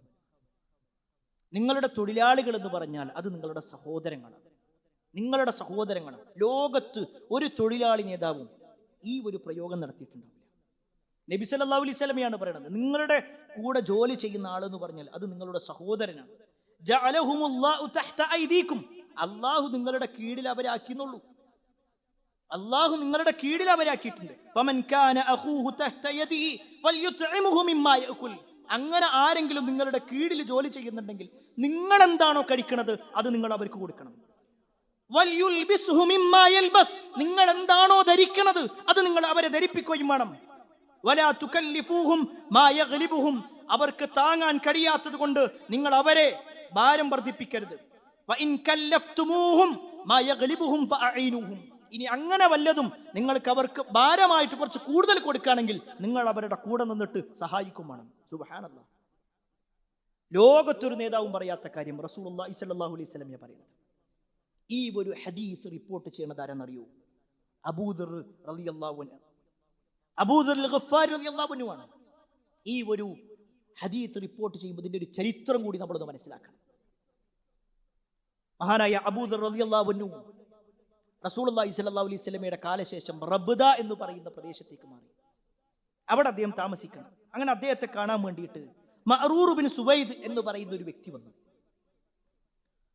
അബൂദർ ഗഫാരിനെ കാണാൻ വേണ്ടിയിട്ടാണ് വരുന്നത്. അവിടെ ചെന്ന് നോക്കുമ്പോൾ അബൂദർ റളിയല്ലാഹു അൻഹു ധരിച്ച അതേ വസ്ത്രം, കുറച്ച് വില കൂടിയ വസ്ത്രമാണ്, അതേ വസ്ത്രം തന്നെയാണ് അദ്ദേഹത്തിന്റെ വീട്ടിൽ ജോലിക്ക് നിൽക്കുന്ന ആളുള്ളത്. മുതലാളിക്കും തൊഴിലാളിക്കും ഒരേ വേഷം. അപ്പൊ ഈ കാണാൻ വന്ന വ്യക്തി പറഞ്ഞു, ഇതെന്താ നിങ്ങൾ രണ്ടുപേർക്കും ഒരേ വേഷം? ആ വേഷം കൂടി നിങ്ങൾക്ക് എടുത്തിട്ട് കുറച്ചുകൂടി നല്ലത് വാങ്ങിക്കൂടായിരുന്നു എന്ന് മുതലാളിയായ അബൂദർ റളിയല്ലാഹു അൻഹു ചോദിക്കണം. ഇത് പറഞ്ഞതും അബൂദർ റളിയല്ലാഹു അൻഹു പറഞ്ഞു, തീർച്ചയായും അദ്ദേഹത്തിന് അത് കൊടുക്കാൻ ഒരു കാരണമുണ്ട്. എന്നിട്ട് അബൂദർ പറയാണ്, കാലങ്ങൾക്ക് മുമ്പ് എൻ്റെ ജീവിതത്തിൽ ഒരു സംഭവം നടന്നു. ഞാൻ ഒരിക്കലും ഓർക്കാൻ ഇഷ്ടപ്പെടാത്ത ഒരു കാര്യം. നമ്മൾ കഴിഞ്ഞ വെള്ളിയാഴ്ചയിൽ ആ ഒരു സംഭവം സൂചിപ്പിച്ചിട്ടുണ്ടായിരുന്നു. അബൂദർ റളിയല്ലാഹു അൻഹുവിന്റെ കീഴിൽ ജോലി ചെയ്തിരുന്ന ആളായിരുന്നു ബിലാൽ റളിയല്ലാഹു അൻഹു. ആ ബിലാൽ റളിയല്ലാഹു അൻഹു ചില കാര്യങ്ങൾ ചെയ്തപ്പോ കുറച്ച് ദേഷ്യം വന്ന അബൂദർ റളിയല്ലാഹു അൻഹു യബ്ന സൗദാ, കറുത്തവളുടെ മകനെ എന്നൊരു പ്രയോഗം നടത്തി. നമ്മൾ കഴിഞ്ഞ വെള്ളിയാഴ്ച പറഞ്ഞിട്ടുണ്ടായിരുന്നു. ആ ഒരു പ്രയോഗം ബിലാൽ റളിയല്ലാഹു അൻഹു നബി സല്ലല്ലാഹു അലൈഹി വസല്ലമയോട് പരാതിയായിട്ട് പറഞ്ഞു. നബി സല്ലല്ലാഹു അലൈഹി വസല്ലമ ശക്തമായി ദേഷ്യപ്പെട്ടു. നിങ്ങൾക്ക് ഇപ്പോഴും ജാഹിലിയത്ത് വിട്ടിട്ടില്ലേ എന്ന് അബൂദറിനോട് ചോദിക്കുകയും ചെയ്തു. ആ സംഭവം കഴിഞ്ഞിട്ടാണ് നബി സല്ലല്ലാഹു അലൈഹി വസല്ലം ഈ വാക്ക് പറയുന്നത്. അവർ നിങ്ങളുടെ സഹോദരങ്ങളാണ്, നിങ്ങളുടെ ജോലിക്കാരല്ല, നിങ്ങളുടെ സഹോദരങ്ങളാണ്. അതുകൊണ്ട് നിങ്ങൾ ഭക്ഷിക്കുന്നത് അവർക്ക് നിങ്ങൾ കൊടുക്കണം, നിങ്ങൾ ധരിക്കുന്നത് അവർക്ക് നിങ്ങൾ ധരിപ്പിക്കണം. അവർക്ക് വല്ല ജോലിയും കൂടുതലായിട്ട് കൊടുക്കുകയാണെങ്കിൽ നിങ്ങൾ അതിനുള്ള വേതനം കൊടുക്കണം. അതല്ല അവർക്ക് താങ്ങാൻ കഴിയാത്തതാണോ, നിങ്ങൾ അവരുടെ കൂടെ നിന്നിട്ട് സഹായിക്കണം. ഇത് നബി എന്നോട് പറഞ്ഞ കാര്യമാണ്. ആ സംഭവത്തിന് ശേഷം എൻ്റെ കീഴിലുള്ള എല്ലാവർക്കും ഞാൻ എന്താണോ കഴിക്കുന്നത് എൻ്റെ കൂടെ ഇരുന്നിട്ട് അവർ കഴിക്കുക. ഞാൻ എന്താണോ ധരിക്കുന്നത് അതാണ് അവർക്ക് കൊടുക്കുന്നത്. ഇത് മഹാനായ അബൂദർ ഗഫാരി റളിയല്ലാഹു അൻഹു പറഞ്ഞിട്ടുണ്ടെങ്കിൽ പ്രിയപ്പെട്ടവരെ, നമ്മൾ അവിടെ മനസ്സിലാക്കേണ്ട ഒരു കാര്യം, നബി സല്ലല്ലാഹു അലൈഹി വസല്ലമ തൊഴിലാളി മുതലാളിയും തമ്മിലുള്ള ആ മനോഭാവം മാറ്റിയാണ്. നമ്മളെ വീട്ടിൽ ഒരാൾ ജോലിക്ക് വരിക, അപ്പൊ നമ്മൾ ആ വീട്ടുകാരനാകും. നമ്മൾ വല്ലാത്ത നമ്മളെ ആറ്റിറ്റ്യൂഡ് തന്നെ മാറി. ഒരു പക്ഷേ അത് കഴിഞ്ഞാൽ നമ്മൾ ജോലിക്കാരനാണ്, നമ്മൾ ഏതോ ഒരാളുടെ കീഴിൽ ജോലി ചെയ്യുന്നുണ്ട്.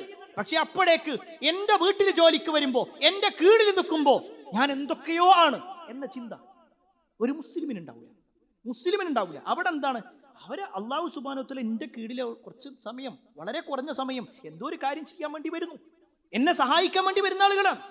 അവരെ പരിഗണിക്കണം എന്നുള്ളതാണ്, അവരെ കൂടെ ഇരുത്തണം എന്നാണ് പഠിപ്പിച്ചിട്ടുള്ളത്. നമ്മുടെ നാട്ടിലൊക്കെ എപ്പോഴും ജോലിക്ക് വന്ന ആളെ നമ്മളെ ടേബിളിൻ്റെ അടുത്ത് വരെ അടുപ്പിക്കൂല.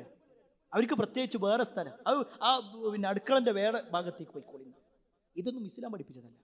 അങ്ങനത്തെ ഒരു തൊഴിലാളിത്ത സ്വഭാവമൊന്നുമില്ല. മറിച്ച് കൂടെ നിൽക്കണം എന്നാണ് പഠിപ്പിച്ചത്. അത്രയും വലിയ പ്രാധാന്യം അള്ളാഹുവിൻ്റെ റസൂൽ സല്ലല്ലാഹു അലൈഹി വസല്ലം തൊഴിലാളികളുമായി ബന്ധപ്പെട്ട് സൂചിപ്പിച്ചിട്ടുണ്ടെങ്കിൽ അവരെ കൊണ്ട് കഴിയാത്ത കാര്യം ഏൽപ്പിച്ച് അവരെ പ്രയാസപ്പെടുത്തുക എന്നുള്ളത് പാടില്ല എന്ന് സൂചിപ്പിച്ചിട്ടുണ്ട്. അതുകൊണ്ട് പ്രിയപ്പെട്ടവരെ, ഈ പറഞ്ഞ ഓരോ വിഷയങ്ങളും അതിൻ്റെ ഗൗരവം ഉൾക്കൊണ്ട് നമ്മളൊരു തൊഴിലാളിയാണോ എങ്കിൽ നമ്മൾ ശ്രദ്ധിക്കണം, നമ്മളൊരു മുതലാളിയാണോ എങ്കിലും നമ്മൾ ശ്രദ്ധിക്കണം. ഈ രണ്ട് ഭാഗവും നമ്മൾ ശ്രദ്ധിക്കേണ്ടതും അവകാശങ്ങൾ കൃത്യമായി കൊടുത്ത് കടമകൾ കൃത്യമായി നിർവഹിച്ച് നമുക്ക് മുന്നോട്ട് കൊണ്ടുപോകാൻ കഴിയണം. അല്ലാഹു സുബ്ഹാനഹു വ തആല അത്തരത്തിലുള്ള ആളുകളിൽ നമ്മെ ഏവരെയും ഉൾപ്പെടുത്തുമാറാവട്ടെ. പ്രിയപ്പെട്ടവരെ, ഈ വരുന്ന മെയ് 4 നമ്മുടെ നാട്ടിലെ തെരഞ്ഞെടുപ്പിൻ്റെ റിസൾട്ട് അറിയുന്നത്. തീർച്ചയായും ഒരു പാർട്ടി ജയിക്കും, മറ്റുള്ളവർ തോൽക്കും. ജയിച്ചു എന്നുള്ളത് കാലാകാലം ജയിച്ചു എന്നുള്ളതല്ല, തോറ്റു എന്നുള്ളത് കാലാകാലം തോറ്റു എന്നുള്ളതല്ല. പക്ഷേ ആ ജയവും പരാജയവും നമ്മുടെ പരലോകത്തെ ബാധിക്കരുത്. ഇതിനു മുമ്പ് നമ്മൾ ഓർമ്മപ്പെടുത്തിയ കാര്യമാണ്, ആര് ജയിച്ചാലും ആര് തോറ്റാലും നമ്മുടെ പരലോകത്ത് ഇതൊരു നഷ്ടം വരുന്ന രൂപത്തിലാകരുത്. ചില ജാഥകളും ചില മുദ്രാവാക്യങ്ങളും അത് നമ്മൾ വായിൽ നിന്ന് വന്നിട്ടുണ്ടാകും. ഒരു പക്ഷെ അത് പറഞ്ഞു പോയിട്ടുണ്ടാകും. പക്ഷെ അള്ളാന്റെ അടുക്കലെത്തുമ്പോൾ വിശുദ്ധ ഖുർആനിൽ ഒരു ആയത്തുണ്ട്, തീർച്ചയായും ഏതൊരു വാക്കും രേഖപ്പെടുത്തുന്ന മലക്കുകളുണ്ട്. നമ്മളിങ്ങനെ ഒരു വാക്ക് പറയുമ്പോൾ അല്ലെങ്കിൽ സോഷ്യൽ മീഡിയയിൽ ചില കമൻ്റ് ഇടുന്ന സമയത്ത് നമ്മൾ ആലോചിക്കണം, നമ്മുടെ പരലോകം നഷ്ടപ്പെടുത്തുന്ന വാക്കാകരുത്.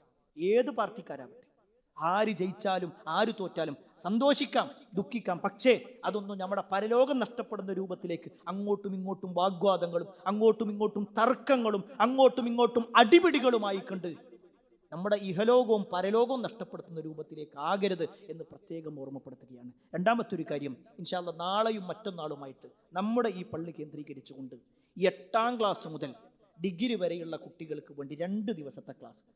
നാളെയും കുറച്ച് സമയം ഉണ്ടാകും. രാവിലെ 9 മണിക്ക് തുടങ്ങി ഏകദേശം ഒരു 10-10:30 മണിയോടുകൂടി അവസാനിക്കുന്നതായിരിക്കും. അതേപോലെ തന്നെ മറ്റന്നാളുണ്ടാകും. നമ്മുടെ മക്കൾ അതിലുണ്ടാവണം. നമ്മുടെ മക്കളിത് കിട്ടണം എന്നതിൻ്റെ ഏറ്റവും വലിയ തെളിവ് ഇന്നലെയും മിനിഞ്ഞാന്നൊക്കെ ആയിട്ട് നമ്മൾ കേട്ടുകൊണ്ടിരിക്കുന്ന ഒരു വാർത്ത. നമ്മുടെ കേരളക്കരയിൽ ഒരു ഉമ്മ തൻ്റെ മകളോട് പറയാണ്, രാത്രി കുറേ നേരമായി ഫോൺ എടുക്കാൻ തുടങ്ങിയിട്ട് തൽക്കാലം നിർത്തുമെന്ന് പറഞ്ഞിട്ട് ഫോൺ വാങ്ങിയതിൻ്റെ പേരിൽ 13 വയസ്സുകാരിയായ ഒരു പെൺകുട്ടി തൻ്റെ വീട്ടിൽ നിന്ന് ഇറങ്ങിപ്പോവുക. 2 ദിവസം കഴിഞ്ഞപ്പോൾ ഇന്ന് രാവിലെയോ ഇന്നലെ രാത്രിയൊക്കെ ആയിട്ടാണ് ആ കുട്ടിയെ കിട്ടിയിട്ടുള്ളതെന്ന്. അവിടെ ഒരിക്കലും ആ കുട്ടിയെ കുറ്റപ്പെടുത്തിക്കൊണ്ടല്ല ഞാൻ പറയുന്നത്, മറിച്ച് ഇന്നത്തെ ഒരു മാനസികാവസ്ഥ പലപ്പോഴും കുട്ടികളുടേത് അങ്ങനെയാണ്. അവർക്ക് പലപ്പോഴും റീലുകളിൽ കാണുന്നതോ സിനിമകളിൽ കണ്ടതൊക്കെയാണ് അവരുടെ ജീവിതം. അതിനപ്പുറത്തേക്ക് പ്രമാണങ്ങളിലൂടെ അവർ ചില കാര്യങ്ങൾ അറിയാണ്ട്, ഞാൻ എൻ്റെ ഉമ്മ പറഞ്ഞത് അനുസരിക്കുന്നത് എൻ്റെ പരലോകത്തിന് വേണ്ടിയിട്ടാണ്, എൻ്റെ വാപ്പാനെ ഞാൻ സ്നേഹിക്കുന്നത് എൻ്റെ വാപ്പനിക്ക് ഭക്ഷണം തന്നതുകൊണ്ടല്ല, അള്ള പറഞ്ഞതുകൊണ്ടാണ്. ഞാനിവിടെ അവരനുസരിക്കുമ്പോൾ, ഞാൻ അവരംഗീകരിക്കുമ്പോൾ എനിക്ക് അള്ളാൻ്റെ അടുക്കൽ കൂലി കിട്ടും. അതേപോലെ തന്നെ നിസ്കാരത്തിൻ്റെ വിഷയത്തിൽ ഇങ്ങനെ ഒരുപാട് കാര്യങ്ങൾ നമുക്ക് വല്ലാത്ത ആശങ്കയുണ്ട് മക്കളുടെ വിഷയത്തിൽ. എങ്കിൽ പ്രിയപ്പെട്ടവരെ, ഒരു പരിധിവരെ എന്തെങ്കിലും കിട്ടുക എന്നുള്ളത്, ഒന്നും കിട്ടാത്ത കുട്ടിക്ക് എന്തെങ്കിലും കിട്ടുന്നതിൽ ഒരു ഖൈർ ഉണ്ടാകുള്ളൂ. അതുകൊണ്ട് പ്രിയപ്പെട്ട എല്ലാ രക്ഷിതാക്കളോടും ഓർമ്മപ്പെടുത്താനുള്ളത്, 8ാം ക്ലാസ് മുതൽ ഡിഗ്രി വരെയുള്ള നമ്മുടെ കുട്ടികൾ ആരെങ്കിലും ഉണ്ടെങ്കിൽ, നമുക്കുണ്ടെങ്കിൽ, അല്ലെങ്കിൽ നമ്മുടെ കുടുംബത്തിലോ നമ്മുടെ അയൽവാസികളിലോ ഒക്കെ ഉണ്ടെങ്കിൽ തീർച്ചയായും ആ കുട്ടികൾ ആ ഒരു പ്രോഗ്രാമിലേക്ക് എത്തിക്കണം എന്നുകൂടി ഓർമ്മപ്പെടുത്തുകയാണ്. അല്ലാഹു എല്ലാ അർത്ഥത്തിലും മക്കളോടൊപ്പം കുടുംബത്തോടൊപ്പം സ്വർഗത്തിലേക്ക് എത്തുന്ന മഹാഭാഗ്യവാന്മാരിൽ നമ്മെ ഏവരെയും ഉൾപ്പെടുത്തുമാറാവട്ടെ. ഒരുപാട് ആളുകൾ പ്രാർത്ഥന കൊണ്ട് വസിയത്ത് നൽകിയിട്ടുണ്ട്. എല്ലാവരുടെയും പ്രാർത്ഥന അല്ലാഹു സ്വീകരിക്കുമാറാവട്ടെ. അല്ലാഹുമ്മ ഗ്ഫിർ മുഅ്മിനീന വൽ മുഅ്മിനാത്ത് വൽ മുസ്ലിമീന വൽ മുസ്ലിമാത്ത് അൽ അഹ്യാഇ മിൻഹും വൽ അംവാത്ത് ഇന്നക മുജീബു ദഅവാതി യാ ഖാദിൽ ഹജാത്ത് അല്ലാഹുമ്മ അജ്ർനാ മിനൻ നാർ اللهم اجرنا من النار اللهم اجرنا من النار ربنا آتنا في الدنيا حسنة وفي الآخرة حسنة وقنا عذاب النار آمين آمين برحمتك يا أرحم الراحمين والحمد لله رب العالمين. അറിവിന്റെ ലോകത്തേക്ക് പുതിയ വാതായനങ്ങൾ തുറന്ന് ജമീൽ ഓൺലൈൻ ലൈബ്രറി ആപ്പ് നിങ്ങളിലേക്ക്. വായനയുടെ വിസ്മയ ലോകം ഇനി താങ്കളുടെ മൊബൈൽ ഫോണിൽ ലഭ്യം. ജമീൽ ഓൺലൈൻ ലൈബ്രറി മൊബൈൽ ആപ്ലിക്കേഷനിലെ പ്രത്യേകം തയ്യാറാക്കിയ ഡോക്യുമെന്റ് സെക്ഷൻ താങ്കളുടെ ഒഴിവു സമയങ്ങളെ ഏറെ വിജ്ഞാനപ്രദമാക്കും. വിവിധ വിഷയങ്ങളിലുള്ള പുസ്തകങ്ങൾ, ലഘുലേഖകൾ, വീഡിയോ തുടങ്ങി വായനയ്ക്ക് മാറ്റുകൂട്ടുന്ന അനേക വിഭവങ്ങളുമായി ജമീൽ ആപ്പ്. വായനയ്ക്ക് പുറമെ ഇഷ്ടാനുസരണം ഡൗൺലോഡ് ചെയ്യാനും മറ്റുള്ളവർക്ക് ഷെയർ ചെയ്യാനും ജമീൽ ആപ്പിൽ പ്രത്യേക സംവിധാനം. വേഗമാകട്ടെ. ജമീൽ ആപ്പ് ആൻഡ്രോയിഡ് മൊബൈലുകളിൽ പ്ലേ സ്റ്റോറിൽ നിന്നും ആപ്പിൾ മൊബൈലുകളിൽ ആപ്പ് സ്റ്റോറിൽ നിന്നും സൗജന്യമായി ഡൗൺലോഡ് ചെയ്യാം. ഇനി ജമീൽ നിങ്ങളുടെ ജീവിതത്തിലും ആത്മമിത്രമാകട്ടെ. Jameel, the soulmate. فيك ظامئة ياسيرة بشذا. Peace Radio. Tune to reality.